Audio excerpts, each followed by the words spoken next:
En fait, ils avaient beau répéter encore et encore et ça ne voulait pas rentrer. Des parents me disaient qu'ils étaient désespérés parce qu'ils les faisaient répéter, répéter et encore répéter pendant des heures, mais aucun résultat. Bloqué vraiment, notamment l'étape de 7, de 8.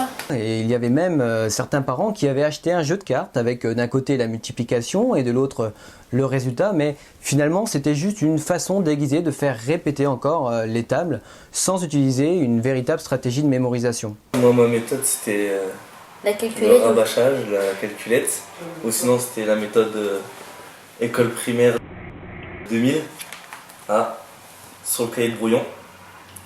Alors moi je cherchais un outil basé sur de véritables techniques de mémorisation et j'ai cherché partout sur internet, dans les meilleures méthodes en mathématiques et j'ai trouvé plein de choses pour travailler les tables mais rien qui soit basé sur une véritable stratégie de mémorisation.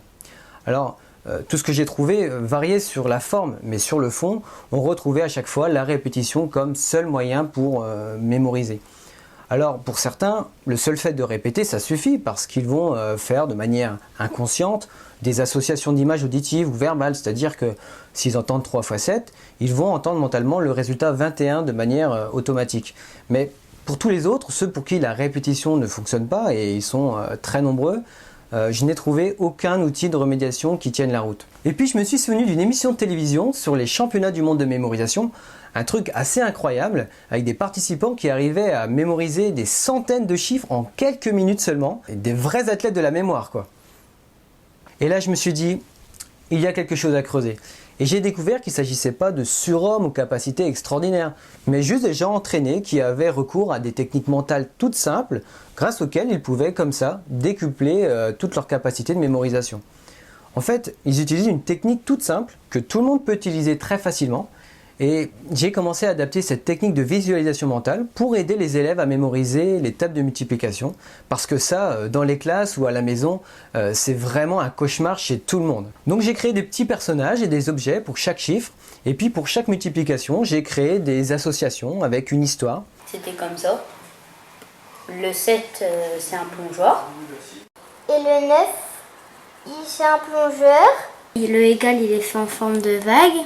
Et puis il saute, mais il loupe l'eau. Et puis il se retourne, et puis ça fait 6, et puis il a 2 petites bosses, et ça fait 3. 63. Ça fait comme les histoires drôles, et les nombres, comme ils jouent des personnages, ça fait des histoires drôles, et après quand on connaît ce qui se passe dans l'histoire, on connaît le résultat, et puis après ça va tout seul. C'est fait avec des dessins, c'est rigolo, c'est facile à retenir. Je prends l'image dans ma tête et je trouve le résultat. Je te dis 7 x 9, qu'est-ce que tu fais dans ta tête? Ça fait comme si ça dessinait. Hier, je viens d'avoir un 20 sur 20 et j'ai eu tout bon grâce aux méthodes. Et là, c'est génial, ça a marché. J'étais assez bluffé par les résultats.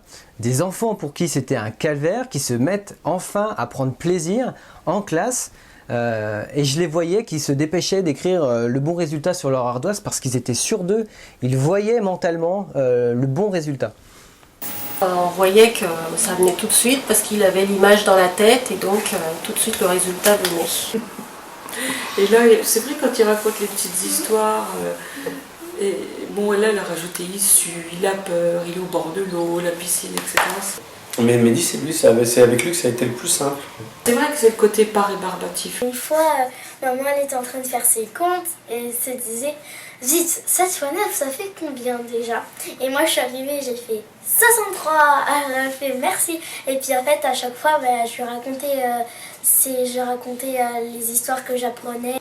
Il n'a pas senti ça comme une contrainte, il a senti ça plutôt comme un jeu qui lui a été bénéfique et de plus. Ça se ressent après sur les contrôles, les exercices.